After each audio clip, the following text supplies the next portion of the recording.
La quête de liberté, c'est une aventure, justement. Une aventure où on entre dans un temps mythique, puis un espace qui est sacré.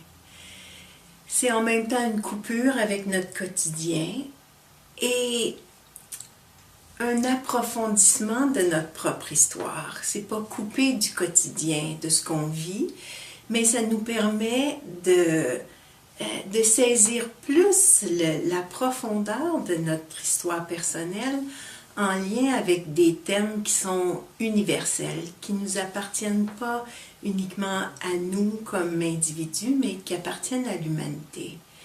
Mais qu'on vit chacun, par contre, d'une façon vraiment unique et personnelle.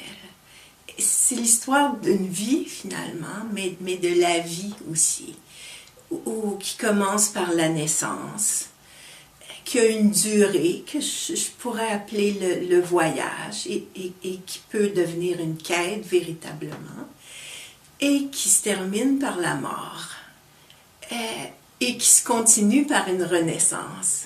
Et c'est vrai à l'intérieur d'une vie, mais dans une vie, il y en a beaucoup de morts et de renaissance. Dans cette vie-là, on cherche aussi à unir les pôles à l'intérieur de nous, le féminin et le masculin. Notre histoire, elle commence par l'union des pôles, sinon on ne serait pas là, mais c'est quelque chose qu'on recherche aussi, cet équilibre-là entre le féminin et le masculin en nous. On peut le chercher à l'extérieur, mais on peut le rechercher à l'intérieur. Dans ce voyage-là, il y a des épreuves que je pourrais appeler l'adversité. Il y a des épreuves qu'on rencontre, mais qui fait découvrir le héros en nous. La capacité de faire face aux épreuves, de découvrir nos ressources, nos forces à travers ça et de passer à travers. Et d'en ressortir plus libre, plus vivant.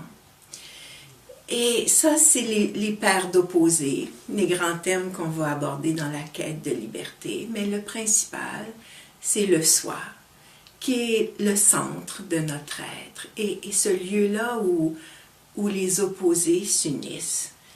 Et de là naît la liberté, la vie, la joie, la paix dans le soi.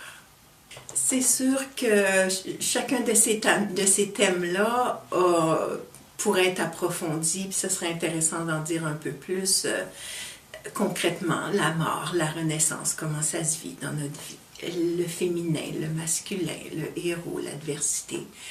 Que je vais revenir pour développer un peu chacun de ces thèmes-là. Aussi les moyens qu'on utilise à la quête, le travail sur les rêves qui est vraiment précieux, l'utilisation des mythes, le contact avec la nature et les rituels qui sont aussi en lien avec les éléments.